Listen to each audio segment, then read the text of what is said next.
Good afternoon, comrades. Hello. And welcome to Heroes and Generals Devstream, episode number 22, live from Copenhagen.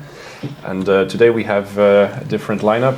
With me is Reto Vashu, yes, the Flash guy, the Flash client guy. And I'm Reto Gargamel. Sometimes I forget my name.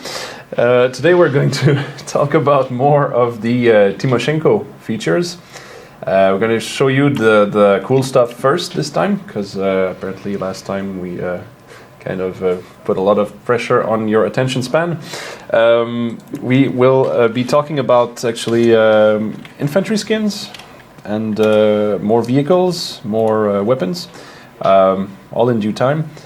And oh yeah, and that thing. I don't know if you didn't see that. No, doesn't matter. Yeah, I was preparing some stuff, but we're gonna talk about the latest blog post, which is the resource pooling, and then we're gonna get into the retreat mechanism, which is being added for assault teams. So yeah, maybe we should talk about the music. Oh yeah, so you might have heard. Yeah. You might have heard like the music that played before we went on, and that's the new Soviet theme, which you will be able to enjoy to your heart's content in the new Timoshenko build. So if you want to show how to, so when you get to try the Timoshenko build, you can actually you have to go and kind of look for the Soviet theme if you want to hear it. We will get in. We'll show that later. Okay, yeah, we'll show that later. I'll show you where you can choose it. So what do you want to do first? Let's start with we have added infantry skins or uniforms to all the three factions infantry classes, and right now I'm looking if we can blow up the not us but the actual uniform. Yes, so we're looking at the standard American infantry uniform, and if I go right, you'll see this is a variation, a uniform variation, and I'll just go through all of them and then pause for each one, so you have a chance of digesting this new look that you can achieve. Taking in the beauty. Yeah.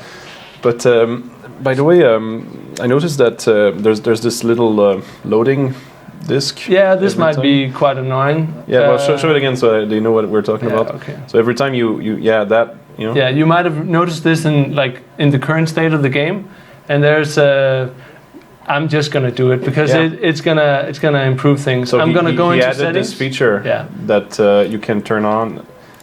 So I'll get into this later. I'll just do this and then reload, and then you'll see exactly what this does. Okay. Just a second.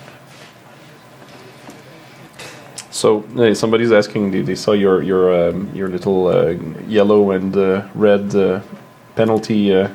Oh yeah, I'm testing all the current layout options. That's not new. Oh. It's always been there. So if you've never seen it, that means you've been a good boy. Yeah. so now I'm back at the infantry, and now I'll just skip, and you can see the image is instantly there because all the soldier images, all the rank icons, they are preloaded. Yeah. And I started a game, and they are preloaded. So you have it's all instant, and it's really nice. I like the feel of it. We have green field camo, we have brown field camo, we have black field camo, which is bluish black, and then we got desert, which I already bought for this guy, and then we have a different variation of the green, and then we have an olive. These are all very subtle, but it depends on the terrain you're in, and then you have fall. And then we're back. And then I'm going to go to the German. And as you might have noticed, there's a new default uniform for all German infantry soldiers. I'm just going to go through them again. We have Feldgrau, which is field gray. Then we have a green version, or greener version. Yeah, green. Then we have a different variation of the Feldgrau. It's called B. And the idea is that historically they were made in different factories, right? So they were kind of aiming for similar colors, if I understand it. The ones that are close. They wanted to keep it as uniform as possible. I'm sorry for the bad word pun. Yeah. We have a Blau, which is blue. Then we have oak leaf, Then we have green pea. Then we have a tan version, which is like very useful in desert, which we will probably get someday. I won't go into deeper discussions about that. We've been talking about it. I mean, yeah. And then I'm going to go to the Soviet. The giant infantry. Soviet. Yeah, he is big and bad and mean. So they have the Red Army basic uniform variation, and then we have a green version, which is going to get really handy. Then we have a different green. It's a very subtle different green, but it depends on the terrain. Then we have another green. Apparently they like green. It's the Green Army. Yeah. Then we have fall, which is close to the default one, but it has a stronger mustard. Yeah, mustard feel to it. Yeah. Then we have a tan, if you really want to blend in with those house walls. And then we're back at the Red Army. So that's basically all for the infantry skins, and we hope that you like them. And we want to give you options for personalization. And then I'm gonna jump straight into the in-game stuff. And I'm going to look at medium tanks, I'm going to look at tank destroyers, and I'm going to look at the heavy tank for the Soviet faction. So I'm going to do this. And you can remove our faces because we're not as interesting as the T-34. Yeah. So this is the T-34, the first medium tank you'll get. And it's very classical vehicle. It was extremely renowned from World War II, and when they introduced them, they really changed the way that the Soviet did tank warfare. And then I'll just try and go around so you can get a feel of the size. And this is this is probably going to be a lot of tankers. Like a medium tank. And then I want to switch, and I'm looking up at this list of all the vehicles so I can quickly get to them. I want to get to let's see. Tank destroyer, there we go. I want to, I'm just gonna write this, and then boom. Now I'm in the Su-85, which is the Soviet tank destroyer. And as you can see, this is also this vehicle is also extremely recognizable when you see it from a distance, and it's slightly armored in the front, and it has a decent cannon. We are still tweaking the values before the release, so I won't get into penetration values, but yeah, it certainly penetrates. And then of course the other one despawns before it gets destroyed. You want to slow down maybe so that we can see them again? Because sure. So with this one, for example, it's the design of it looks like the Stuck a lot. Yeah, like the Hetzer. Yeah, they are not turreted. So which one came first? Is it historical details? Not my. I thought you were the. No, I'm not the tank enthusiast there. I like the tanks, but the history of the tanks, I like playing them more. So I'm probably the gamer tanker instead of the historian tanker. But this is the Su-15, the 85. Sorry. Just technical thing right now, completely unrelated to what you're showing right now. Do you have a tab open with the stream with the sound on? Because there's an echo. I apologize sincerely. I apologize sincerely for my foolishness. That's fine. It happens to the best of us. So sound issues sound fixed? off. Sound is fixed? Okay, awesome. Great. So this one is going to be...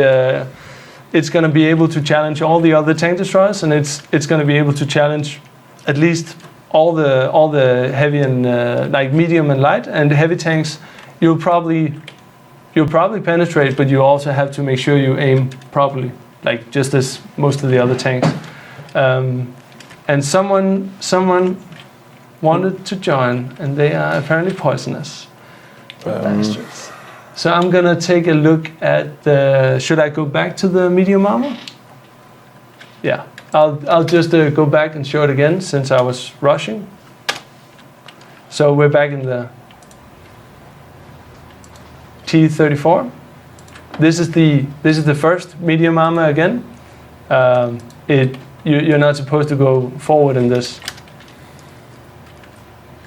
So I'm just gonna stroll down to the end of this so you can get a good look at how it behaves at high speed. You can show how the you see that the guy is basically hiding. He's got the hatch cover as a shield. A neat detail is when you crouch, like when you press control while you're in here, your character will actually go in behind, so you'll actually be safe from gunfire, while being able to look at the sides. But of course, you won't be able to look forward. But this is actually it's a really nice opportunity for like moving ahead without losing your entire overview. And I can see someone's playing around over there. Yeah. Oh well. Time to upgrade. This one. It's a nice tank, but I think the next one will be even better. This one. So this is the upgraded, if I'm not mistaken. This is the T-34-85, the 1944 model. Sorry.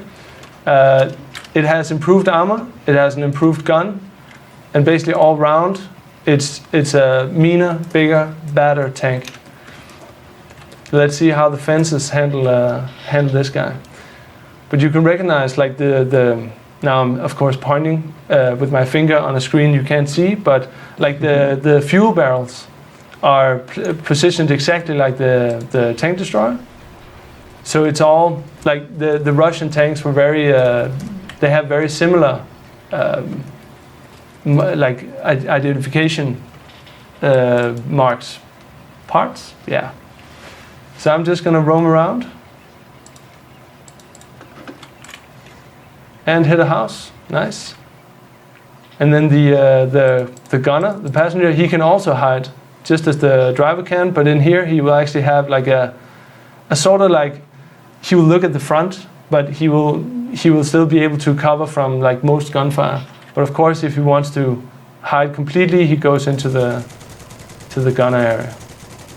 And then I'll switch over here. The MG that you have in there is what it's the DP-28.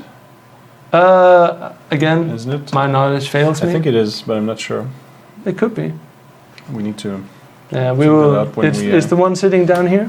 I think it is. Let's just get out and look at it. Oh, that's the rear. Huh. This one. Yeah. Most likely is. So this is when like you are you're well on your way to unlocking the biggest one, which is the heavy tank, which was also featured, and it's no surprise that that's the IS-2, and I'll just pop that in here.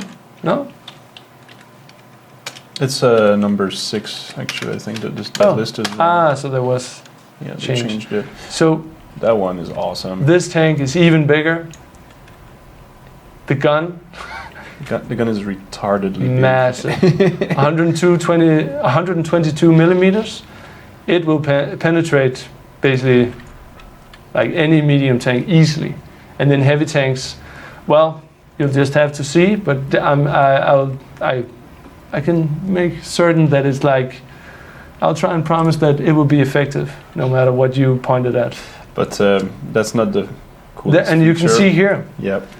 You're still pointing at your screen. Yeah. But sorry, but if you look, there's a machine gun pointing backwards, and it was mentioned in the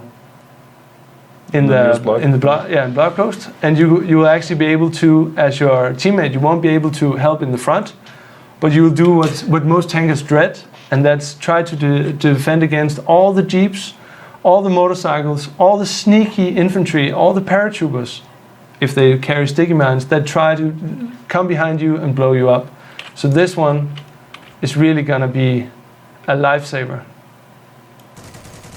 And you will have, like if you coordinate with your driver, the main gunner, you will really be a moving fortress. Yeah, because you have eyes in the back of the head. Basically. Exactly. That is probably going to be a little bit more difficult for the gunner in that situation because he's in the turret, so he doesn't control the turret. That's true. So But that's why you have to coordinate with your teamwork. Teamwork will with your really other guy. be key. Yeah. Especially here, like you have to try and communicate, even if it's just typing, like, "Hey, someone behind, please don't like keep moving your turret all the time." But it is you will be able to move your gun, so you can like sort of correct what the gunner is trying to. But I mean, do. for the bow gunner and other tanks, I mean, it's the bow is pointing wherever the tank is going. So sometimes the driver doesn't really, think about that. Yeah, it's just like pointing against. Whatever, especially like now I'm pointing at the screen again. Like in tanks where you're shooting out from. Yeah, like, this is the bow. The bow. Then it's if he angles himself to protect himself from incoming shells, then the gunner is also really, really in trouble because he won't be able to say, "Hey, you need to turn this way," but then the tanker will be like, "But I'm getting shot at. I don't want to take the full-on hit. I don't want to show like my armor straight on. I want to angle myself." Yeah. So I think there's one thing more I want to show, which is not tank related. And that's, I think I have to drive over there. No, you don't have to. Nah, but I want to. Yeah, you want to? Yeah. You can see there's a gun ditch or a position over here. Emplacement. Yeah, emplacement. Ooh. Foxhole. No, that's not a foxhole technically, is it? Yeah. So meanwhile, while we're driving, let's cheers. Cheers. Happy Friday. I'm gonna do it again. It was good. So, but is it what we want to see? Yes, it is, because time is of the essence. I love this thing. Oh, because you didn't. You can disable game over. Yeah, but Controllers. No, do it. Yeah. Controllers. Disable. Game over. 1. There we go. Massive. So, okay. So this is what the Soviet Union will be shooting at airplanes with. It is. This is mental. This is I like the insanity of it. Yeah, it's but we need to shoot at stuff guns. in the air. How do we do this? Let's just strap on 4 machine guns at something and then just shoot at it. That's a brilliant idea. I love the simplicity. Look at that thing. Yeah. It's like So Die! you're basically standing, and then whatever you shoot at, let's just get some controllers, weather. Yeah, make it 8. Yeah. Make it Oh rain. yeah. There you go. I need a darker one. Do we have a darker one? No, that's It makes me happy. 5. This. That one. Yeah. Da, da, da, da, da, da. So basically, this is I love the simplicity of it. The like when you reload, that's far away, but it's like some sort of reload, all of it, and your character is like walking around. This is I really like that. So I'm gonna end this mission because I want to switch to another one where I'm. It's already ended. Fine. Yeah. So I want to actually get into battle with my good old infantry guy to show off some. Oh yeah, that one. Yeah, some bold action stuff. Yeah, there we go. Actually, I'll start with this. Show those. Yeah, we haven't. I'll start with this one. But we haven't shown these guys. Maybe they want to see just quickly the. Oh, you want to show the paratrooper? Oh. Yeah. Yeah. He doesn't have a variant yet, but. Yeah. No. In time. But okay, it looks like Captain formal America. introduction. This is the Soviet paratrooper. He has a great, interesting uniform. I like that. And then we have the Soviet recon, and they have uniform variations. We have the green. They have basically 3, like the default one, and then they have like custom colors. But I actually want to show like the rifle that he's using, because that's probably one people have been slightly interested in seeing. So yeah, let's see what happens.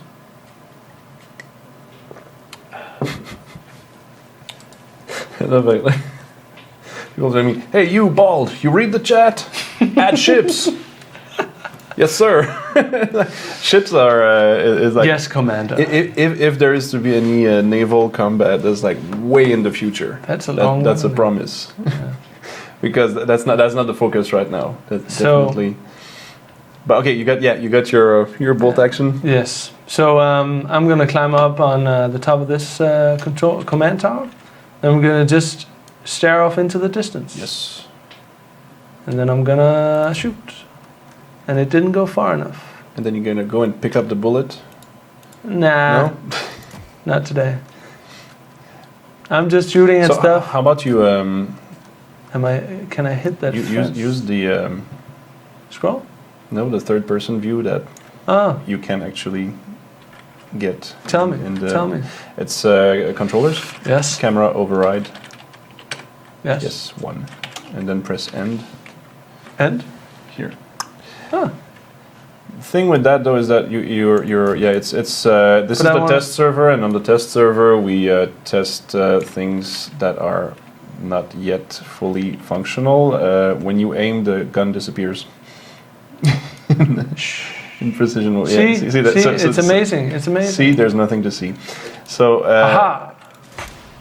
yeah, so you wanted to show the bolt Yeah. action rifle up close. Yeah. So how about you press F10 and use the free cam? Yeah, okay. Kind of move your. There we go.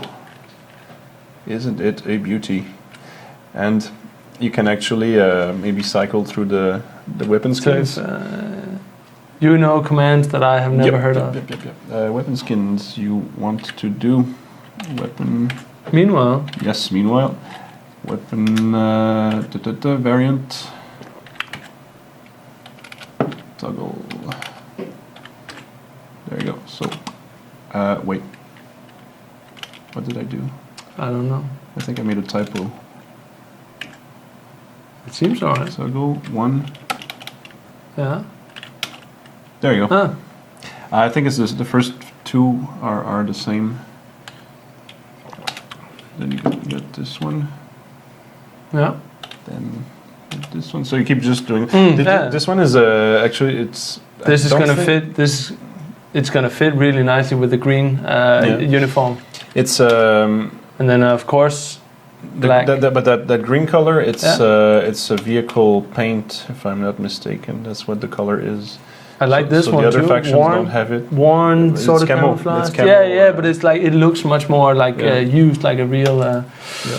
And then we're back. So I'm gonna. How do I? What do I do? Do I move myself there? Then it's like this. Then it's like that. Then it's bum, bum, bum, bum, bum. There we go. Now I'm back. And then I actually want to just fall to the ground. And yes, our ragdoll effects are superb. And then I want to see if yes. So there is another question that people have been asking: what weapon, like SVT 40, is that really the one that infantry starts with? And I can confirm that it is. And then I have to do this, and I have to do that, and this, and move around, and voila. There you go. This is the SVT 40 that Soviet infantry starts with. And I'm just gonna see, yeah. Now is that, wait, did I just turn like really poorly? Yeah. Here we go. Here we go. So now you can see it better. Let's just get a proper angle. There we go. Why do I press the wrong buttons? Mouse, sit still. Yep. Oh yeah, push F10 if you want to do the stuff that you're trying to do. No, it's Push 8. 8. What does 8 do? Remove shadow. Oh yeah. Press 8 right now. Oh, press F10 then 8. There you go. yeah. So that actually yes. So okay, so I went through the black one before, and now it's green. Meanwhile, like I'm just gonna show you yeah. some. We have a birch thing. No, birch. No, is the the birch light is the white one. Yeah, there's okay. there's 2 different kinds. These of are dark like wood. dark wood. This There's is the birch. birch. Yeah. Sorry for my mistake. I apologize sincerely. Please don't mention it or comment on it. And now put attention to it. God. Let's just try and All right. drink and forget. Yes. You're terrible. He's pushing me to drink. I think we kind of went through the main thing when it comes to. So basically, infantry and recon. Yep. What weapons do they start with? We've shown you infantry and recon skins, and we've shown you the tanks that the last tanks that are coming. And now we're gonna go into a slightly drier area. Yes. So I'm gonna go do that. So we talked about the settings and how you could preload stuff, and actually, it seems like a lot of things that issues that people have. We actually have some settings that you can change in this client. And they will actually improve certain things, or you can choose a different soundtrack. You can change the volume, so it's not always instantly mute. So it can be at a more fitting level of volume for you. So if you go in the top right, next to the logout, you have the menu. And if you go in here, you have help, which leads you you can go to the forum. You can find a way to send a ticket. We have redeem voucher. If you get a voucher key from a promotion we do, then you can redeem it here. Yep. But in the middle we have settings. And in settings we have 4 categories. And in the first one, well, that's fairly straightforward. We have basically sound effects, which is when you move assault teams, you have this these sounds that play. You can lower the volume of these. This is all only for the UI. This is only for this client. It's not for the actual the shooter game. Yeah. This is only for the main menus basically. So you can, if you think the music is just, why is it so loud? You can turn it down to 1, or you can turn it all the way up. Turn up the speakers. Sit back on a quiet afternoon, and you can just enjoy the title theme, the American theme, the German theme, or the Soviet theme. You can also just choose master volume, go away. And then everything is silent, slightly boring. Well, All right. Then we have campaign. Yeah, and where did you do the... I'll get to that. The thing we showed before? Yeah, I'll get to that later. Cool. Yeah. So this one is the, let's just say the more technical one, and the one that can actually improve the campaign/generals part the most. We have the first one is map cache size in megabytes, and that basically means that when you move around, you've noticed that all the tiles load in, and if this value is set as 64 megabytes, and if you actually turn it all the way up to 256 megabytes, then your browsing experience on the campaign map or the war map will actually be much smoother, because the client locally stores all the map pieces that you go around in, and then it will load it faster. Can you show it? I'll just go through all of them first. No, but show this one, and then All okay, right, so I've set it up, and I go in here, but we already have 64 megabytes. Yeah. So parts of the campaign map is already saved. But if I go in here, and then you can see all these tiles. Now I'm pointing at the screen again. All these tiles are loading, and it will basically now it's filling up the memory.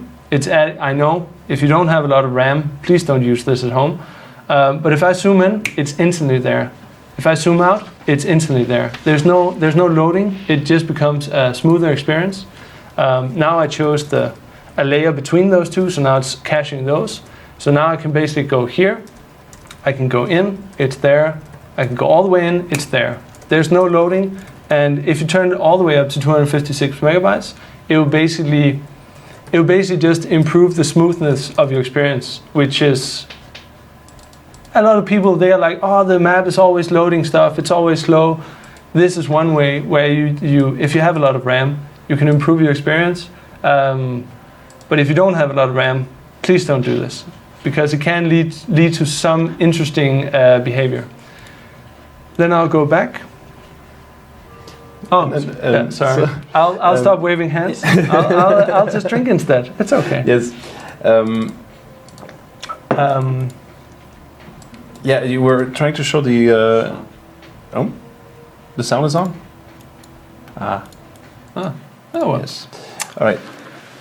So, we've been through map cache. I'll put my hand down. Yes. So there is a continuous map update, and it's basically like right now when you move around. I have to put my hand somewhere. When you move around, it doesn't load while you're moving around. If you enable continuous map update, then as you zoom around, it's gonna load all the tiles. I wonder if this. Where is it? I don't know. So it's, Actually, this might be a setting we phased out. it's not doing it right now. Yeah. Okay. I might have to investigate why that didn't work. Well, Once again, test is server. the test server. We've tweaked a lot for the campaign map, so let's look into that later. I'm just gonna disable it. It's fine. Then we have show map zoom control, which is basically if you don't want to scroll, if you're on a laptop, then and you don't really have a nice scrolling interface, then you can add like this, and then you can zoom by using this like a draggable button. Instead, what's that, drag bar? It's a. Damn my hands, yes. Then we have show battle flames, and that actually requires some battles. So I'll just turn it on. I'll throw this all up high, and then as it's set, it requires you to reload the game. So I'll just reload the game. And we love these intermissions because then, Yeah. Well, cheers. Did you actually? Is there any behavior I need to change in order to satisfy the critics? So I'm back. But didn't we need a battle to happen for the next thing we want to show? You got that covered. I got a plan. You got something to. This looks good. To fight over, yes. I'm just gonna not that's slow. So I'm gonna send in this. So now you can do the. Bam. No, not yet. No. So nice. So basically, it's. Wait, if I zoom out far enough, they actually disappear. Well. So this is actually. There's a reason why it's not enabled by default. It makes it look more realistic, but I actually prefer the other one because they are much more like easily identifiable. So I just showed you a setting that is like it's my hands again. It's very it's like it's a personal choice. It's do you want it or not? And then there's disable ping warning, which you hopefully shouldn't see a lot, but it's like every time you join a game, if the ping of the game is over 120, then we will say, are you sure you want to join this game? Because the experience might be like frustrating for you, but if you live in an area where there's not a lot of games going on, or if you want to join a specific battle that has been, if you have friends that are in the US and you're sitting in Europe, Australia, or Australia, well then you might want to disable this just for any battle. But if you want to join without the hassle of pressing, I know this ping is not optimal, I just want to join anyway, enable this and enjoy. Like less hassle to get into games. Then there's the miscellaneous, and we were here before, and there are 3 options, but only 2 of them that are coming in T are actually useful for you because the last one is for us. It basically shows us like what build number is this. It's for debugging. It's the show server and build info. It is a very subtle thing, and I'm not going to get into that. It appears at the bottom of the screen basically when you like if you close the menu because now it's dark. Yeah, you can see it. You can see it down here so that if you read closely, it's the T build and then it's build number 101,385. If that's interesting to you, turn it on, turn it off. You can do whatever you want. Then there are the 2 other ones: preload soldier images and preload rank images. And as I showed you before, if you're tired of like having this loading icon all the time when you switch around between soldiers, and even if like this page, you can just enable these 2, and then you will have a bigger upfront download. So that means it takes a little bit more time to load.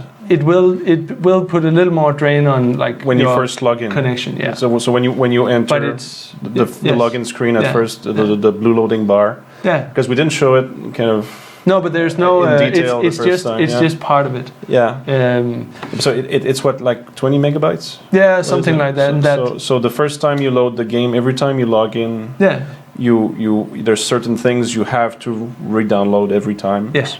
It's in order for. This is what it is, right? If we update the server and we update one file, then we get those new files. So we make sure that everything is up to date, because if you're looking at an image from like half a year ago and we changed everything, that would really be annoying.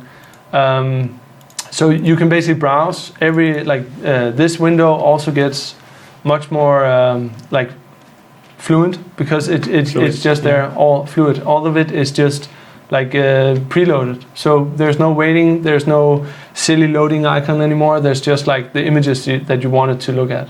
I can highly recommend putting those two on. Preload solo images and preload rank images. And then there's the chat. Are you annoyed by when someone types and you want to copy paste what he wrote, then it always scrolls further? You can disable that. You can disable auto scroll in chat, and you can also links. You can actually like enable links so that they are clickable right away. But of course, this can be a tricky one, because if people post links that are, how do I say this, not safe for work, they might be Rick Astley songs, then you might not want to have those links enabled by default, so that you can click them and like get trolled. But you can of course do that. I'll just jump into my Soviet Army, my own Vashuland. That's a great channel. And then I'll just show you like you have the font size, and if you have a small screen or you don't like the font size, like it's too small or it's too big, then you can just modify it, and you will instantly see the difference. And that's all the settings we have. There's a guy who Julius from Fifth Panzer who's asking, basically what was that penalty suspension stuff at the top of the screen? Oh, the yellow cards and the red cards. Can I answer that one? Yes, without getting into details, because basically I don't want to give people a specific instruction manual on how to exploit the anti-grief system, but. Basically, it's what you get when you are, team killing enough times that you get kicked out of a match. You get one yellow card every time you get kicked out of a match, because you've been, team killing. So, and this is the yellow cards go away after a certain time. Basically, if you manage to get your team killing under control. It also works with team damage. So if you are spraying your friendly vehicles with bullets, it also works. But generally speaking, if you hurt your own teammates, it's usually with explosives. So the thing to watch out for most is the explosives. Thing with that is that you what was I going to say? You get after the third yellow card, you get a red card, and they are permanent. And they're not permanent. The red card basically goes away after 48 hours, I think. I don't remember exactly, but so if you get 2 red cards, that means a 48-hour suspension anyway. So you have to kind of watch out for these. If you've never seen these, that means you've been doing something good. Yeah, you've been playing.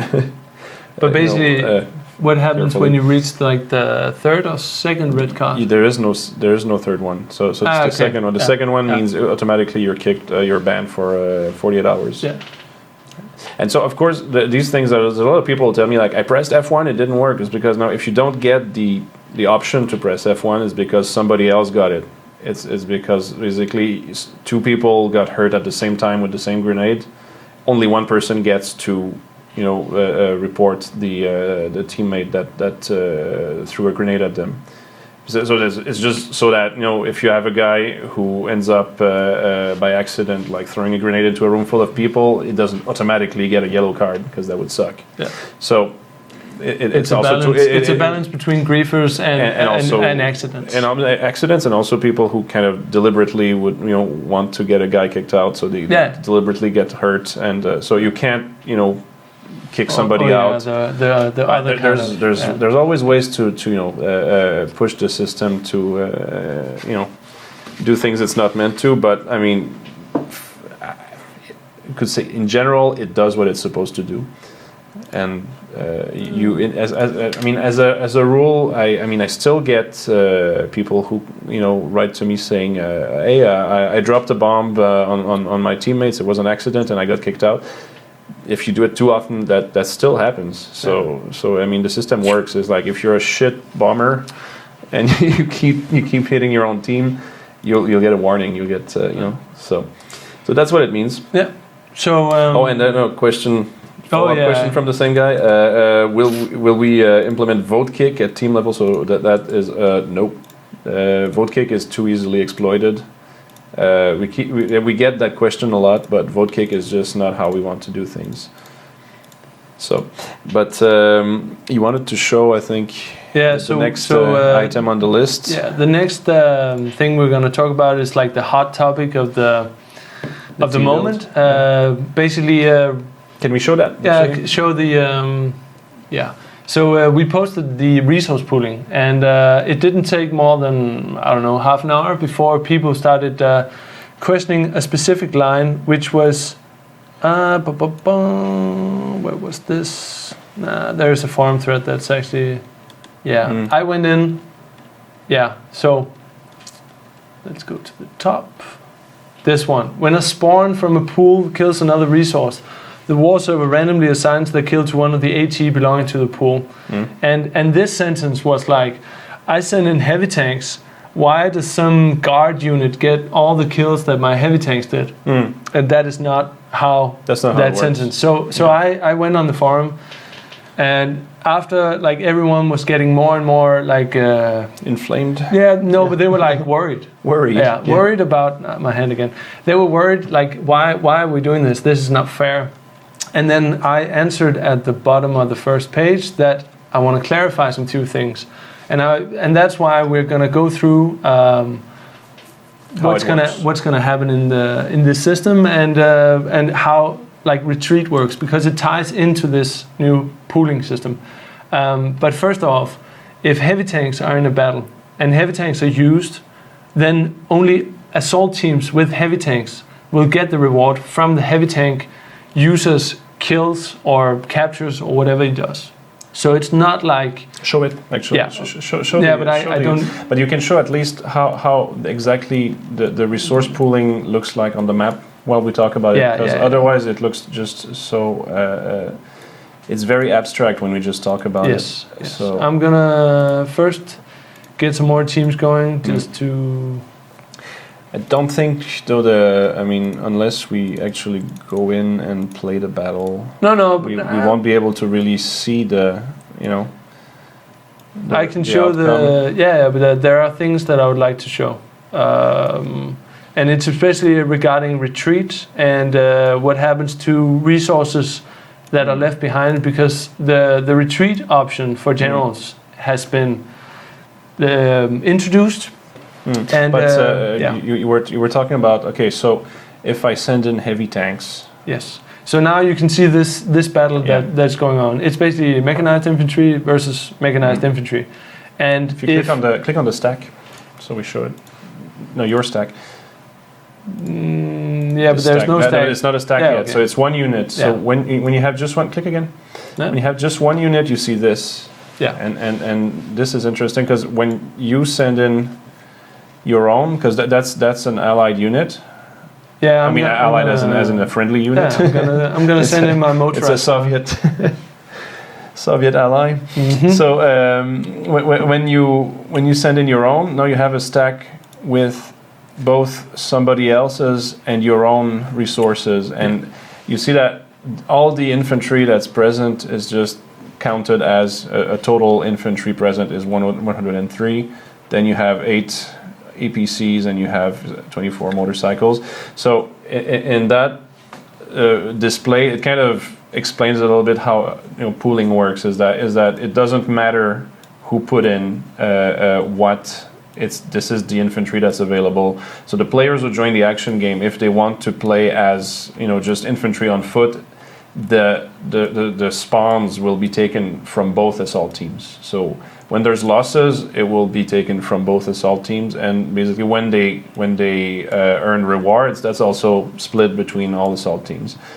And so the thing is that people are worried that, oh no, somebody else will get credit. No, it's kind of only in extreme situations where only one guy gets killed, then yes, one of the assault teams randomly will absorb the kill. But like usually, it's not one guy gets killed. It's a whole battle happens, so the losses are evenly distributed.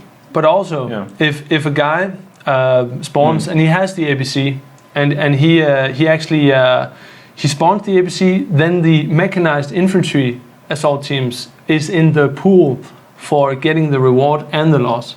So it's only. So if you spawn an APC, it will go to the mechanized infantry. It will not go to some random motorized guard unit that some Vashu guy. So you're saying if somebody with the APC spawns and scores something? Yeah, then everything he does will go to, like if he uses the mechanized infantry stuff, then it will go to the mechanized infantry team. So you're saying that's also the rewards are grouped by type. Yes. Okay, so heavy tanks earn rewards. Like, so if I'm a heavy tank commander, you're a heavy tank commander, we both send in our resources, then we share the results. If we will use our heavy tanks, then we have to split it between us. Yes, okay, so there you have it. They will also use they will use between our pools. Like they will have a pool of our resources, and they will just use from that pool, and then we share. Yeah, we share losses and rewards. And losses. But no one else will get any of our heavy tank rewards because they're for us, unless a third guy sends in heavy tanks. And then basically now, before you knew there was this limit of a certain amount of assault teams that could only be in the battle at the same time. This changes. This changes, in my opinion, to the better, because before and currently, everyone has infantry or guard, and they would send in infantry or guard, and they were faster. So they would always get in, and they would block other types of assault teams. Like you would very rarely see heavy tanks unless they were some of the first ones to get in. Now, as you can see, any unit, any assault team that I send in will always get into the battle. Their resources will always be available. Like you won't have to wait for an arbitrary number, like amount of, not even arbitrary. You won't have to wait for an assault team to get depleted. So basically, what's and the selection? What gets in the game is not random. No. It's not our selection method. Yeah. It is everything. That's a difference. It's a huge difference. It basically means that new generals, old generals, they will all be able to field their stuff. And if you see. This battle. No. We have to slow down because what's his name? Darlantan is saying drink every time this map thing confuses you. So this whole campaign map. He's making a drinking game out of whenever this is confusing. You take a sip. Cheers. I'm not confused. We don't want to. We don't want to lose people on the details here. So. Okay, should we slow down? What used to happen is that when a whole bunch of players sent in their stuff, what used to happen was what? Basically, we had a selection mechanism which would look at what units are available on the. For example, here now I'm pointing at the screen. Yeah. Here we have an access point. Yeah. Which has a stack of units, and in this stack there is a motorized guard, there's recon, there's light armor, there's heavy armor, there's mechanized infantry. Okay, it would look at this and say, what would be optimal to put in? What would give the most interesting game mechanic? And basically, it would take a choice of looking at we need infantry because they are the core, and then it would look at are there any exotic teams we could add?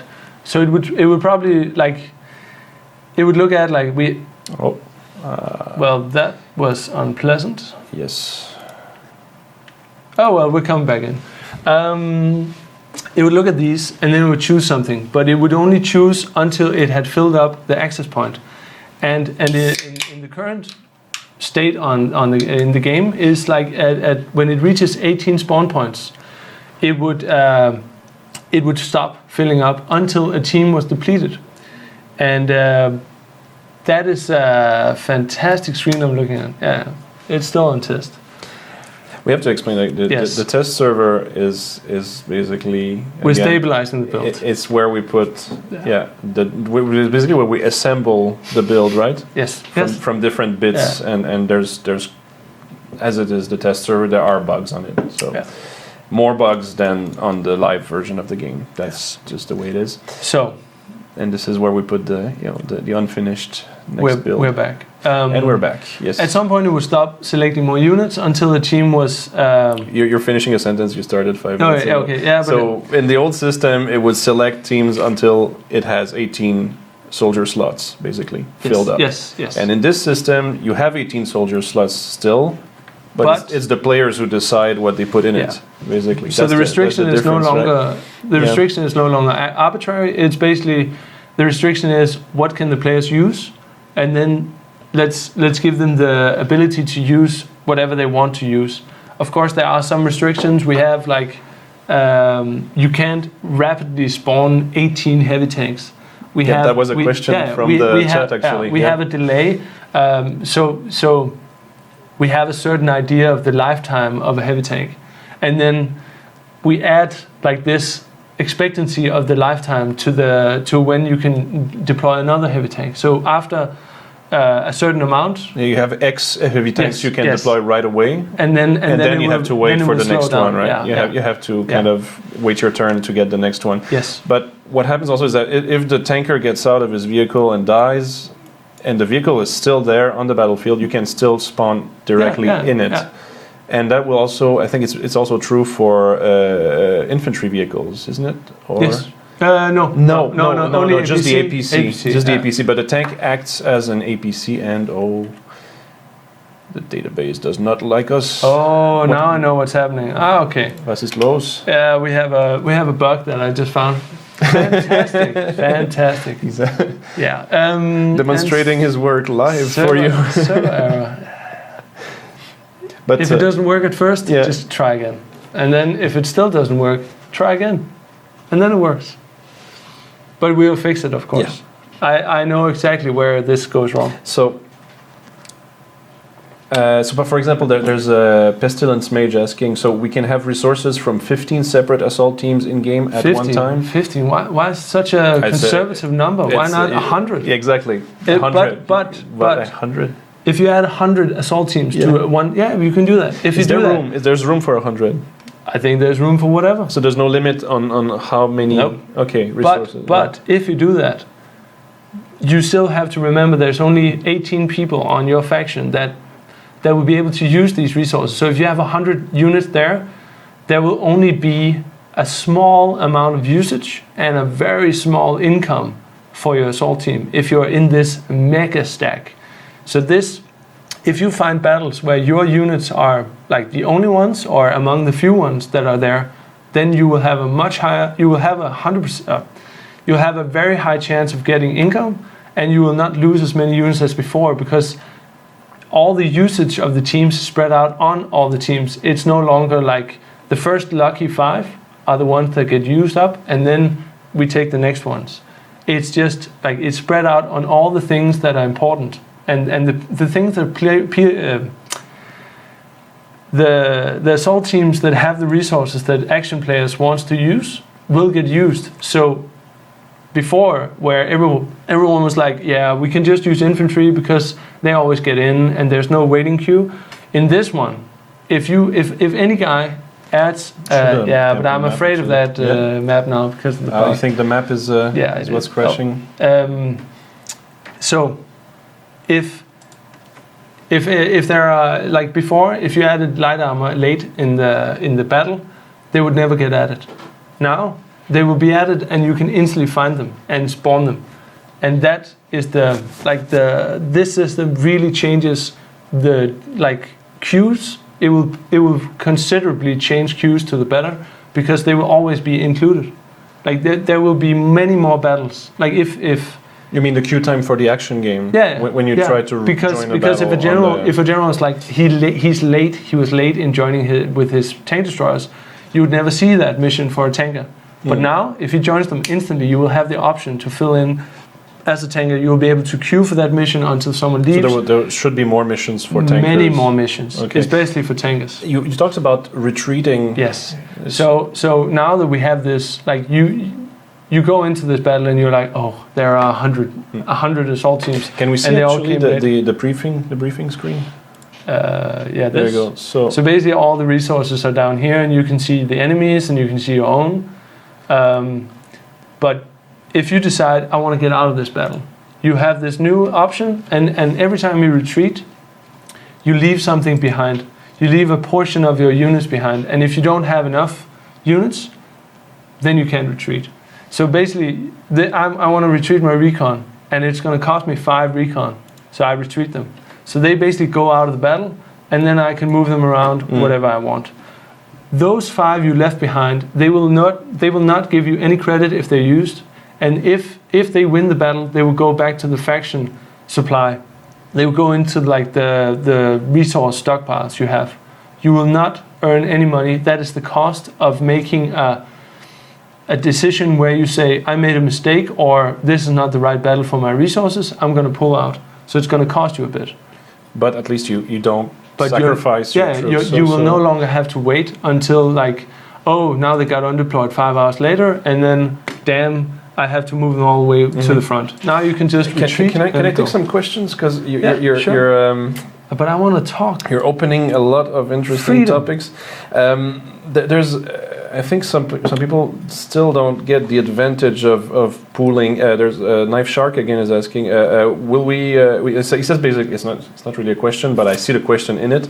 He says we really need the option to join our own assault team soon, because I don't feel like creating income for everybody else and not being able to use my own assault teams. But the fact is, if you join that battle, you will be using your own assault teams, right? Yes. I had to control myself. Yes, you will. You will, of course, be contributing to everyone else, but everyone else will also be contributing to your income, right? And if you don't want to be in the huge battles, like where everyone just pours everything in there, this is your chance as a general to pick the battles that are not massively stacked. And then you ensure that all the resources used are yours only. So this actually creates an opportunity for you to like completely control what battles you want to use your resources in, and not just hope that they get in. And you don't have to be this like you don't have to be like the first or the first 5. You just have to select a battle, find the right battles, find the battles that needs reinforcements, find the battle where your resources can turn the battle. And then as soon as you put them in, the players will have the option of using your resources, and then you will earn money. Because if you change the tide of the battle, it's all good. Like you will just earn the money because your stuff killed everything. So it doesn't really matter that you're playing specifically with your own exact... I mean, because there is... Basically, we're separating... That's actually the way that Bjarne put it, is that you're separate... Like what we're doing with this is separating the assault teams from the generals, and basically separating the action game from the strategy game a little bit, so that they can be reconnected in a different way. Yes. And what will be happening later is that with a new squad system, what we will allow you to basically play your own assault team in a kind of new way. I saw So that's the general idea. So we had to do this as a kind of intermediate step to something which is more in depth. But remember, I saw a comment. There's no chance to do that, Vashu. And in the current map, that might be true. But in the new map, which has 1,000 new more battlefields and a third faction, there's going to be a lot more opportunity for you to push through. There's going to be a huge new landmass for you to take over, to conquer. There's going to be front lines, left, right, and center. It's no longer going to be like one side versus the other. It's not going to be red and blue. It's going to be, and I'm just going to do this just to show it. It's going to be clearly purple, gray, brown, and green-ish. And I want to see how this works out. I want to see how this because it's going to change everything for the generals. It's going to change how you decide battles. It's going to change how action players are fighting the battles. It's going to allow much more epic battles where everything is flying around, bombing each other to bits all the time. It's not going to be 5 infantry versus 5 infantry, and maybe if they're lucky, a light armor. It's going to be heavy tanks, medium tanks, planes, paratroopers, infantry, recon. It's going to be everything. The kitchen sink. Yes. It's going to be amazing. So, cheers. And no, I'm just looking for questions because we want to. We started a bit late. We can go a little longer. We want to go a little bit longer because we might actually be making a special announcement. I'm still waiting on news for that. Actually, Splixen is in the room. No news yet. Not yet. We'll just stick with the questions. Maybe there's something fun coming. This being said, there was a question, I think, also about the still a follow-up question. If what happens when you have like a stack with 100 assault teams, and the battle is still lost? Does everything get undeployed? Let me just, we have added this nifty thing for administrators. So I would like the Soviet Union because I'm biased because that's my faction. So it ends. And oops. And there you go. Suddenly everything moved away. So if they are not depleted in resources by the end of the battle, they move. If they are unable to move, like if they have been completely encircled, they will be destroyed and undeployed. But if they have a chance to move away, they will move away. So that's actually so a mega stack of 100 will maybe take some time, but it will move away, unless, of course, a lot of the resources are completely depleted. Yeah. And actually, so now I can re-engage. There's a guy who was joking about the French having the kind of like no penalty for retreating. If you check history books, the French actually fought really hard actually. No, against the Germans.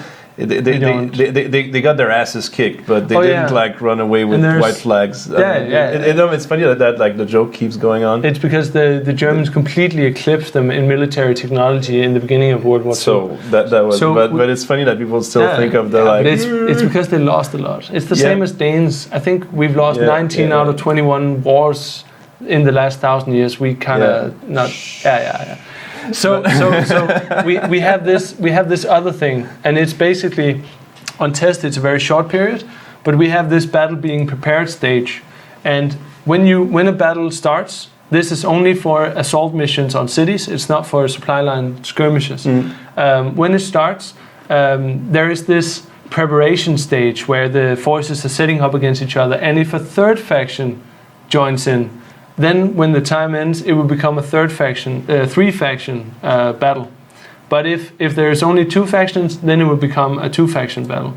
And that's our mechanism for setting up these 3-faction battles. But they're going to happen at a very like specific points and very few of them, because all 3 factions have to meet each other. So it would be like the Germans made a breakthrough through the Russian and Soviet and the American lines, like through their front line, and then they could all attack the German advance. That would be rare, because that would be heavily like contested. So So if you join like stage battles and not campaign battles, you will still have sometimes what we said 10%. 10% of the battles will be 3-way battles. Yeah, but there will be 3-way battles generated in the stage battles for sure, because that is going to be amazing in the objective areas of the assault maps. It's going to be like total free for all. like three groups of people trying to like stalemate or push each other out of the city. It's going to be, I think it's going to be fantastic. So More questions? more questions. I think we can still take more questions. Time's good. Rod got the blow to the thing. 10% threesomes. Yeah, it's not exactly love. What? Never mind that. Wow, that was had to be there. Specific. But so the what's happening with the campaign three-way battles is that you end up very rarely with a complete encirclement, right? There will always be usually a that bug. well, you know what to do in the weekend. And yes, the Soviet Union can attack the United States in Europe. Yes. It is. This is an alternate timeline where all peace negotiations broke down, and it's a total. Everyone's angry at everyone. Well, that depends on the players. Yeah. Of course. If communication channels open up between two factions, even like in the early stages of the war, where Germany and Soviet Union were like they had an agreement. That could happen if the players wanted. This is in a way, this is where the sandbox and the amazing opportunities for peace comes in. Yeah? There's a question actually from Torgan. How many players can there be in a three-way battle? It's 36, and then so it's 18, 18, 18. No, 36. So it's 12, 12, 12. Oh, sorry. Yeah. It's we haven't. We don't want to increase the cap yet. So we have made it. Yeah, they will be slightly smaller, but they will have a completely different dynamic. And when we have stabilized, what's the breakdown? It's nine attackers on each side and 18 defenders. No, 12, 12, 12. 12, 12. Oh, that's true. But you have to have a minimum of 9. No, to start the. Oh yeah, there might be a different. I'm not into the. We can check that for next week. Yeah. But we'll go into details later. There will be a slightly different starting mechanic because every team has to be present, but it will be 12 defenders versus 12 attackers, 12 of one attackers and 12 of another attacker. And then when they reach the center, I know it's going to be tough for the defenders at the first, but when the two attackers meet each other. The defenders should just sit back, relax, and enjoy the fireworks. Actually, in the stage battles, that won't happen. The attackers will not meet each other until they reach the center of town. We have but in the objective areas. Yeah. No, but we've set up. There's no time to sit back if you're defending the objectives. All the stage battles for auto generation. Those are made so that the attackers will. At some point be in a position where they have to choose to attack a defender or the other attacker. Like they will never. At some point. We have made but we have made sure that it's not like both attackers attack each objective. For example, in the medium French village, it's not like the church and the police station will be attacked by like one attacker each. They will actually both go for the police station, and then the winner of that will get to contest the church. Oh, is that so? We made it kind of tricky for the attackers. Okay, so it's either one guy comes in from C, the other guy comes from D. Yeah. Or then it's one guy comes from A, the other guy comes from E. Yeah. Or stuff like that. Oh, that's cool. So the defenders can retreat back to one objective for sure, even in the airfield, and then they can sit there and they can either defend themselves and wait for the attackers to wear themselves out, or they can try and go in the offensive and kill 24 people with 12. Good luck. So, I'm just gonna drop a few lines here. There's a little bit more questions there. Let me see. Sorry, but it's a great sound. It's starting to. Now people are asking about what other factions there will be. That's not We are focusing only on the Timoshenko on build. the Timoshenko build right now. So we're not going to talk about stuff that's happening way in the future. We're only so people are asking Guys, also. we're adding like a third faction. You've been asking for this forever. Why? Like, it's going to be amazing. Let's get that out first, and then we can start like thinking about future stuff. But yeah, That's at least like internally we're completely focused on getting the Soviets as like great as possible, and shipping it, of course. there's. I can't wait to see There's a question here from three-way battles. How'd you pronounce it? Babidi Boopy.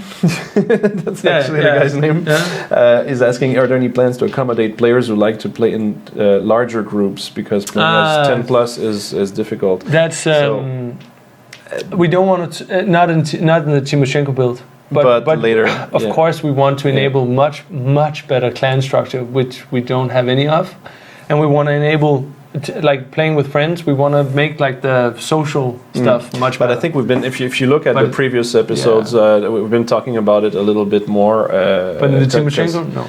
Yeah, we actually Jakob calls it Squad 2.0, so that's probably Squad 2.0. But I mean, he has been mentioning it. I mean, I don't know if we actually write it in the comments in our YouTube videos that this is in the topics. But yeah, if you look for that we've already kind of covered that a little bit. It's coming later. I'm gonna look for other questions relative to. But we are. I think we're about to wrap up for this time. Not yet. No. No, because no. We're not about to wrap up. No, we are. Is there anything people would like to see? Well, I guess we could maybe let's show the plane. Why the hell not? Wow. Show the plane. You went there. I went there. Let's do this. Yeah. So I have my. Should I show it out here as well? Yeah. So we have the Yak. Yeah. Yak 9. It is confirmed that's going to be what's happening, and I'm going to take a random battle. I'm going to join it, and I'm going to fly around a bit. So release dates, can't say when it's ready. But people ask a lot about that. It bears repeating that basically the release date is conditional to when the QA, that QA stands for not questions and answers, but quality assurance.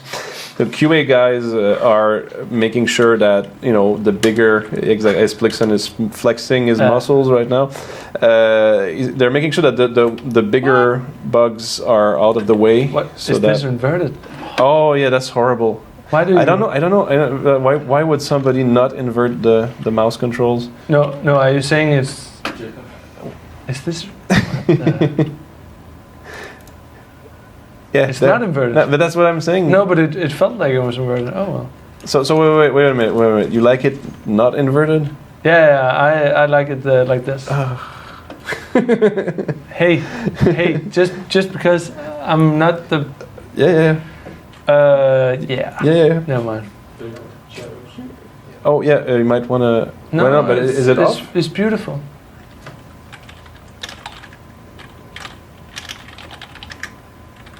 Go for 9 is not a thing. Well, I think it's the same as. Yeah, it doesn't matter. All right, I got this. There we go. But somehow you don't have the sun. Oh wait a minute, no, it's there. The solar glare. But it's behaving weirdly. I think it's this computer has probably we don't talk about this. Outdated drivers or shit like that. Yeah. Anyway, it could look hotter. And by hotter I mean better.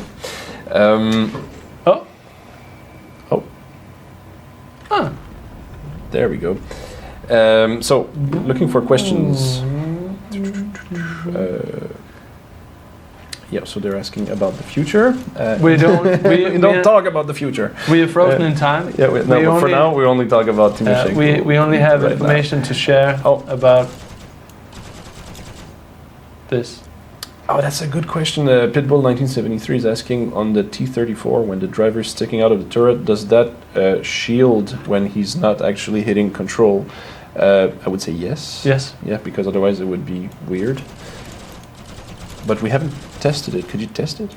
Just like land if you dare, yeah, and sure. spawn a T-34. Landing gear down, Yes, setting sure. down, nice and easy. There we go. Wow, that's a lot of. Yes. So spawn. Was it the? It was the first model, right? Whichever. They're both the same, I think. Yeah, but if I get out. If you get out the thing close and I only have a knife. Yeah. Well, but that you can always remedy by. That could be a problem. I would need a second player, right? Yeah. Just after we told them. Yeah. To we'll show it next time. We'll show it next time. Hey, yeah. it's no big deal. No. Things happen. Yes. Life goes on. So I'm gonna get in my yak again. Aww. I'm gonna get my yak. It's, yeah, I got it. Thingy. Yeehaw. Indeed. We showed the MG impacts from the plane. Yeah. A little bit. Because they look better now. I believe I did. They look much cooler now. Like this? Are you? No, when you're hitting the ground. Ah. When you're strafing. There you go. I like the dual lines of shots. That's nice. That's pretty cool. Maybe I should check input. No, not input. Ah. Is that Whoa! Yeah, I got this. I don't know what that. Yeah, that looks pretty neat. Like a straight. there you go. You see them? The little bits of smoke there. That's Nice. cool. So,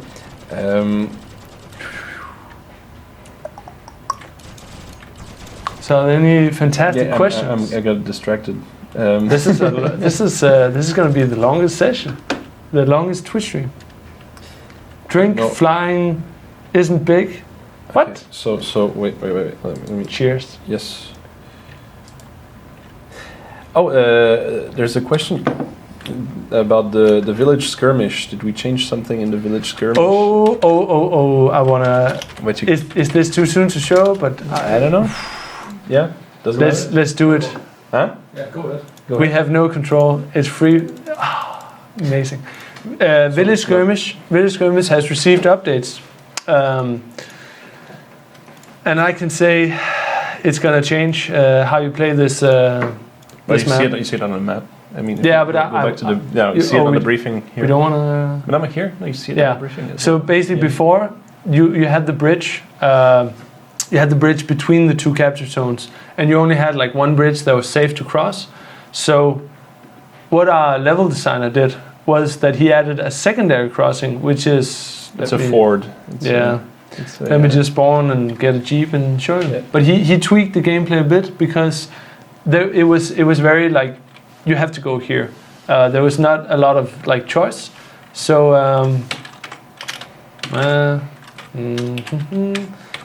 Yeah, my favorite motorcycle. And I guess we might say about the people are asking a lot about the slippery motorcycle. It's related to ping a little bit, I think. But it's not in the T-build. But no, exactly. I think it's not. Now we have a person, Charlie. It's so okay. So there are some changes in this level, and already you can see I drove past one of them. It's yeah. I know. You did that. Yeah. So don't show that one. Don't show that one. What? No, just leave it a mystery. What is that thing Yeah, at the end of the road? You can see there is some. Nice. Do you know what? I'm still gonna keep doing it. So basically, you got the skill. This entire area. Now I'm pointing at the screen again. Fantastic. This entire area has received an update. Before you just had like this stone fence all along the river until like far out, and that that didn't really provide any like. Because nobody went there. Any vehicles, any players actually never went there because there was nothing to hide behind, and it was kind of like you had only one choice, and that was to cross the bridge. So this ford was added in order to give vehicle gameplay like more options. Like so now you can actually choose to go over the bridge, or you can take this ford and you can go like out here, and you have an opportunity to like hide yourself from enemy view, and then you can basically overlook the entire thing and sneak up to the tree line, and like basically it gives you more options. And we think there was something missing in this area, so we updated this part, or the level design did. But he's a nice guy. You've seen him around, Deshi. Yeah. I think I pronounced his name correctly. Yeah, I think it's Deshi. Yeah, He said it's a style of Indian furniture. That sounds fantastic. I think something like that. He has made a lot of things. I don't remember, did he... Oh yeah, he did another important thing. He made it more obvious that you can actually cross here with vehicles. So you can basically now, like, from B to A, from C, from... I'm pretty sure you also have the opposite... Yeah. Where did he add Still that? there. No, but he added like a clearer indication of being able to here. cross. There it is. Yeah, there it is. Wow, that's here. Yeah. Yeah, he's added the like the what are they called? With the Jurassic plants. Yeah, I don't know the name of those. Only in Danish. They're water lilies. Hmm? People want to see the Jeep. The Soviet. The Soviet. Jeep? But Yeah. shouldn't we keep some stuff for next week? Yeah, but let's keep the Jeep for next week. Yeah. Tough luck, guys. Tough luck, guys. Tough luck. Yeah. And girls, if you're watching. hey, What? cheers to that. Cheers to that. So basically, a lot of things that were actually possible before, or the crossing of the river was actually possible before between A and B and C, but now it's made more obvious so that like you actually can see that you can do this instead of like driving all the way back and trying to avoid destruction by hitting your the impassable river towards your own spawn. Whee! That kind of not great. So that's the. Hey, you know, there might actually be girls watching. Yeah. Because people are requesting female characters. But that's not for T. Timoshenko is a man's name. It's a man's game. Oh my god! You just went like. It's not having an T, at least. You male chauvinist pig. Hey, I have nothing against any sexes. So let's just show it like properly. Like here, you can see like we've added a path on both sides. So you will have like a much clearer indication that you can cross, go across. Yeah. Like it's no longer just like there's a fence, there's a field. Can I drive this way? Can I not? Like you won't have to like experiment with going over like impassable areas. You will actually be able to find a path and then take it. And then you will be able to go all the way down here. And I'm not sure if you tweak this area. Nah, probably not. Oh well. So, this being said... Yeah. So that's the village skirmish update. I'm gonna... yeah, you can... and yes, we know there were a lot of women in World War II in armies. I think it's also because that would require making a whole new character model and all that. It's a lot of work. Oh no. It's a lot of work to do that. So, but ooh. It was I still had the like the special keys. But they are looking into different character varieties, no? Aren't they? No. That's future stuff. That's the future stuff. I only know Timoshenko stuff. Yeah, but thank you for keeping me on the right path. On track. So, and cheers. And cheers. It's 25 minutes past. Yeah. Yeah. Are there any? That was that a thumbs up? That was go. Go. So Go as in announce it. No. No. Questions. questions. Yeah. So well. yeah, sorry about the mystery. We're still. It's because we really want to announce something to you, but there seems to be some technical issues. Yes, we want to make sure that. And if they persist, well, we won't be we'll able to... announce it later. Yeah. So,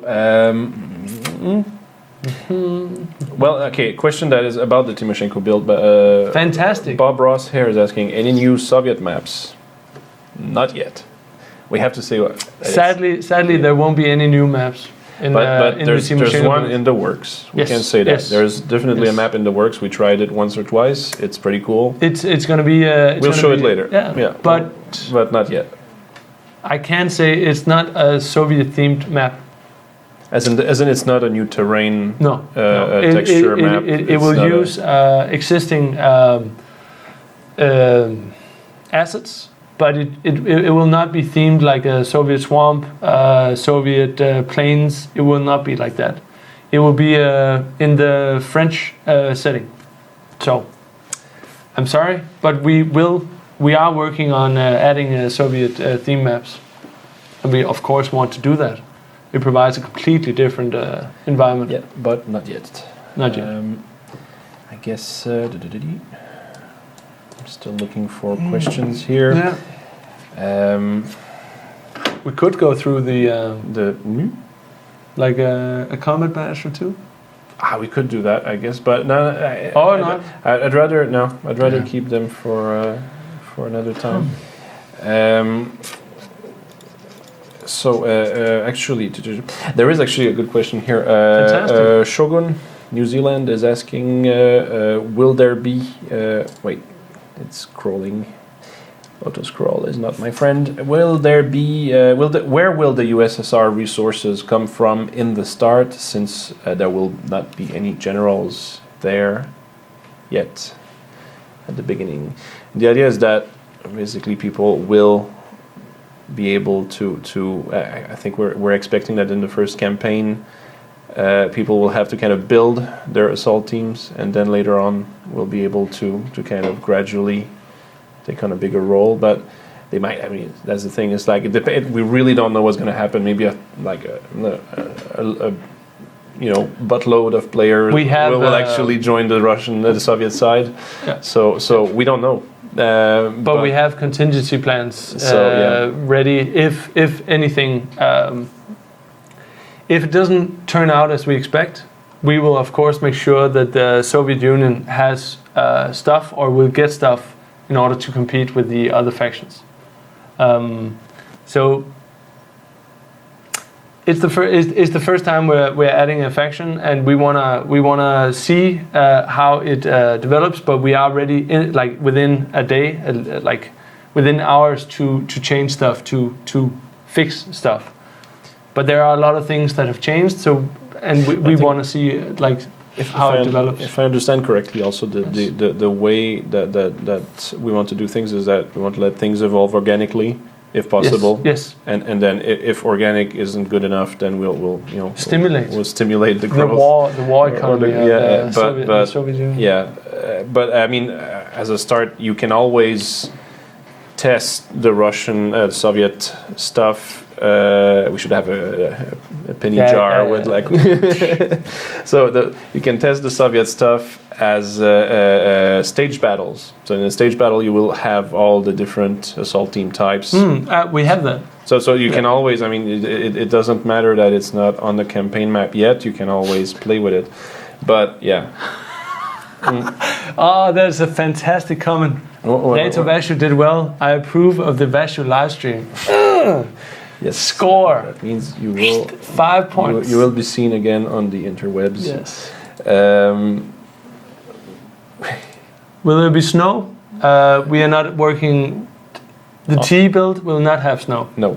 We have a version internally, but it is not ready yet for the public.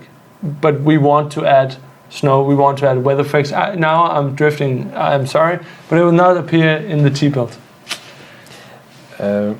and people are asking about the motorcycle that you flipped. Yes. We were aware of that.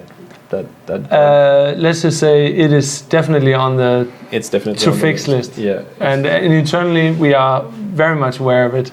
But the guy who's basically able to fix that is the guy that fixed the hit detection. The hit detection so was super busy with hit detection. It was a beast to put in a lot of work, and so wow, that's really turning into a. I'm seeing my name a lot in there. I like it. That's a good thing. Rito ego trip. Yes. But we will. What was the? There was a. We're talking about you. No, yeah. But there was a. Night, no fog. I don't understand. Your questions are brilliant, but I haven't read. When you formulate a question, maybe use a verb. Night, no fog. There is night without fog. It exists. Yes. So I'm not sure what that means really. Dog Hunt 101 is asking, will the US get their bike with a sidecar? Did they have one? Can you? I don't know. Can you Google that? No. Since we're what are we googling now? Yeah, just Google that. Sure. Google US sidecar. Why am I writing Google in a search? That's fantastic. That's brilliant. Yeah, this beer is getting to me. It's so meta. World War II US American sidecar. motorcycle. Yes. With sidecar. And I think yes, it definitely did exist. Well, at least there are pictures of something. No, that's a German one, isn't it? No. Isn't that a captured one? American. It has a star on it. Oh, it looks a lot like the German one. But isn't that like the? Anyway, so it's a huge maybe, because I think it's not. This is it's not our call to make. It's not our department. Is the future. We are only on the present. Well, near future. Yeah. But I thought it was a funny question. Okay, so this one has the MG42. I'm fairly certain it's not American. Yeah. Let's not get into the Google land. So, this being said, Bjarne next time. Wow. Almost. We're getting closer. We're getting closer. I really hope we can make the announcement. Are there any fantastic? Yeah. Do we have? Wolfbane is asking, how will 3 factions work in skirmish maps? There will not be 3-way skirmish. And why is that? Because they're only made for 2. Yeah. Right.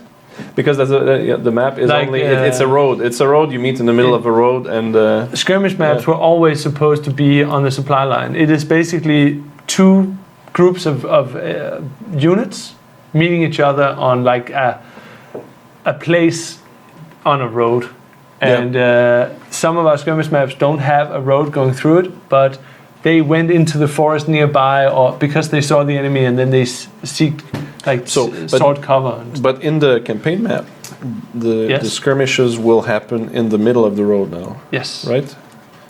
To show it, we would need somebody to move something. No, I'm an administrator. Oh, you can move other people's toys. I have the power. That's so cool. Where is the? I never tried that. I didn't know you could do that. That's great. That one. Okay, so I want to move this guy up here. I want to wait a bit. Yep. I want to send them at the same time, and then you see the faction. My fingers are crossed. This is the test server. Come on. And go. Yes. The AT whale. Yeah. Oh, that's so cool. So they fight each other, and you have. Because graphically, it makes a lot more sense. This is going away. Like a supply line skirmish will start right away. It will not have a battle being prepared, but we haven't updated because we want to do the Twitch live stream. So we didn't take the server down to apply the updates. But it is coming where it will start right away. When you see the final product, it's there's no timer. This is the test server. So don't worry about it. But graphically, it's really cool because you see it now. And if supply lines are very short, there will be no skirmishes. So, for example, if we go to the area around Berlin, now I'm pointing at the screen. You can't see my Do hand. it with your pointer. Okay, but for example, Lichterfelde and Berlin, and Buch and Berlin, there will be no supply line skirmish. If I understood it correctly, they will just be like you're fighting for the suburbs of Berlin. So this is also one of the first steps towards like having multiple fights for a city. Yeah. So you would have like something like a city skirmish. No. Well, at some point in time, we will add like close quarter city maps, and then it will be different. But that is not coming in it's the not T in build. T. It's so. But I mean, do you still have a skirmish in this scenario there? No, there will be no skirmish. There is no skirmish. Only assault maps. So what does that mean if I have there my will be troops? No more chain blocking. But if I have my troops at the edges of Berlin, then no. But I mean here on so you're attacking. What was it called? Altlandsberg? No, Buch. Or Buch or whatever it is. Yeah. So and you attack. So it's a matter of distance. Yes. So what if the supply line is under this size?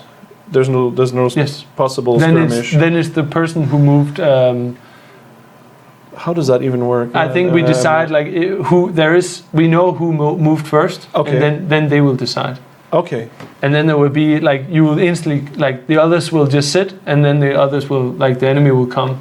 Okay. And fight. That's okay. And that will happen. Learning things today. Yeah, but it will only happen around capital areas, because that's where we've shortened. Like we've concentrated a denser amount of cities. Like it's much more dense. Meaning Splixen. Why do I need a? I'm a Dane. Yeah. These questions are getting very personal. Yeah. Cheers. Cheers. Yes. What's the status update? Yeah, you don't have such a big accent. 5 minutes. Yeah. 5 minutes. So. Wow.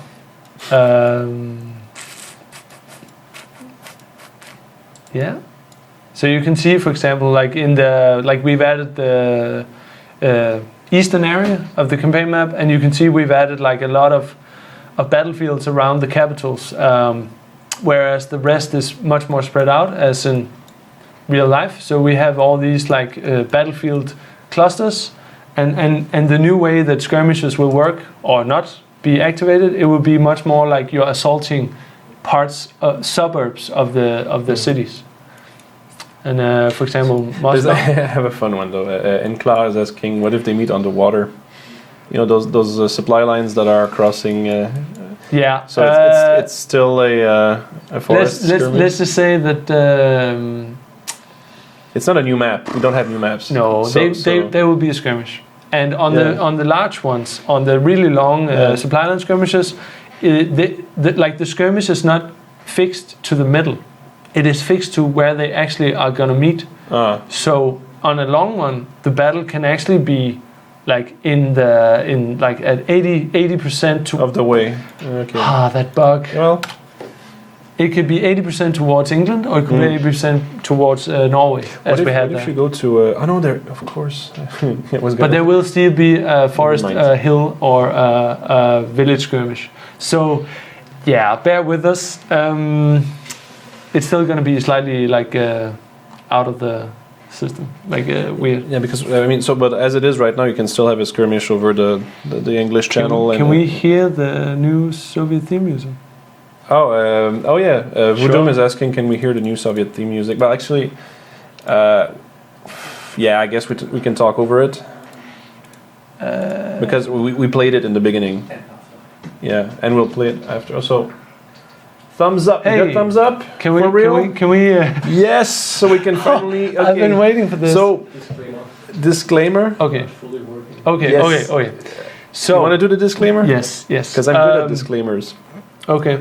Can I do? I'm announcing. And you do the announcement. So disclaimer. What we're going to. You want to disclaim? Yeah. Do you want to disclaim first, or should I announce first? Now we're milking it. Do it in stereo. Let's do it in stereo. No. I'm gonna announce, and then you're gonna disclaim. Okay. We're going to open. You are a bastard. I want to do it. Okay. We're gonna invite you into our stable server, which is like I'll give the link. The final stage before put it onto the game servers. We want to invite you in to play and try out the Soviet faction or all the other factions if you want to for the next couple of hours today. And you will be able to play with developers and you will be able to, you will get a certain amount of money, gold. 20K.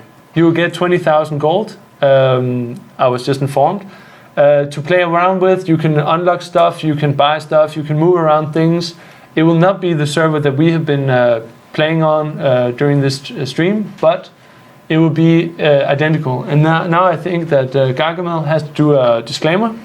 The stable server is where we put things to make them more stable, as in we are working on fixing the bugs that you will see there. It's not 100% working yet. There will be things that are broken. That's normal. That's still a work in progress. And the size of the server? And the other disclaimer is, of course, there is only 2 action servers for stable. So there's only 2 possible battles that can happen on that server at the same time. Actually, on that campaign. So what that means is that it's really first come, first served. If you're basically what maximum 72 players can play, basically. Yes. Yeah, because it's 36 versus 36. Yeah. But you can play around, check out all the content. You can. But as far as the action game, only 72 people can join the 2 battles that. We really want you to try joining. If you're one of the lucky ones, join the action game. Try it out. Play the game. Give us feedback. Let us we will monitor those games and we will see how it performs so that we can ensure a much smoother experience. There's another important disclaimer. If you want to join a mission, use the gold that will be in your account to buy an academy trained soldier, because that academy trained soldier will open up assault maps for you. Otherwise you won't be able to join a battle. Yeah, gold won't be transferred to live. And also anything you get on this internal test server, it's called stable, but it's also still a test server. Yeah, it's separate from. It will not go into your live account. You will only get this for this limited time. So basically, whatever you accomplish in that campaign and whatever soldiers you buy and everything does not transfer over to your main account once again. So. And yes, it is possible to play with through Steam. It's both the actually no. It is not possible to play through Steam. Sorry. Usually yes, but not on the stable server. So, my God, I got confused there. Yes. You can only use you have to go into a browser, enter the stable.heroesandgenerals.com, log in with the same credentials like password and username as you have on the game, and then if you're lucky, you get in. There might be a queue, there might not. And if you're really lucky, you get into the action game and you can try out all the stuff after you've bought uniform variations, weapons, vehicles, tanks, whatever you want. You can even buy a general, try out, see how it goes.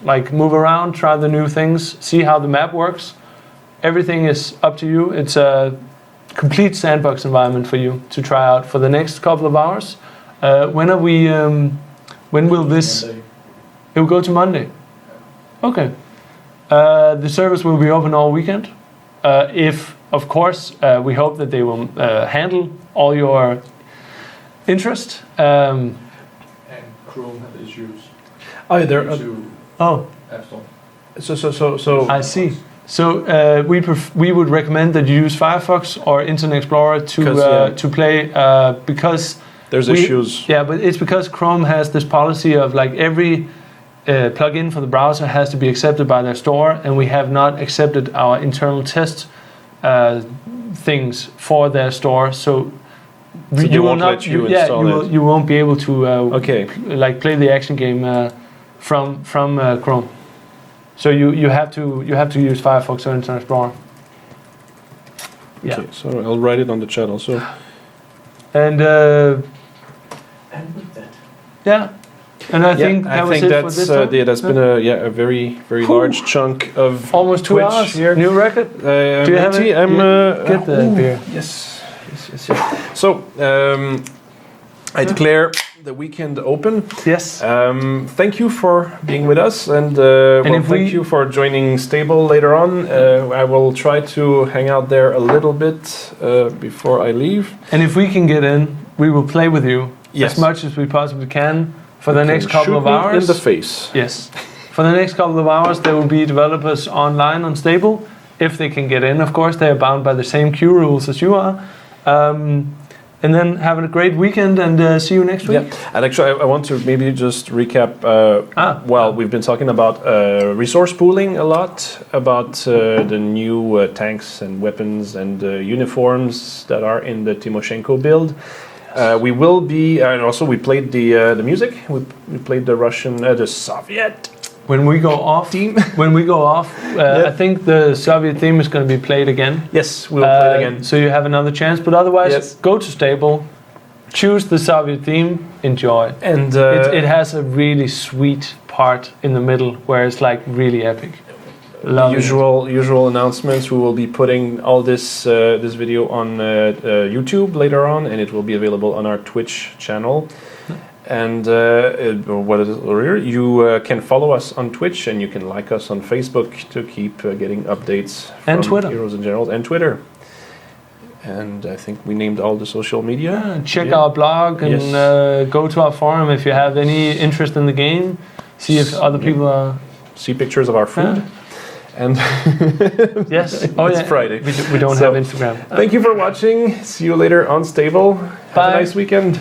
Ciao. And cut.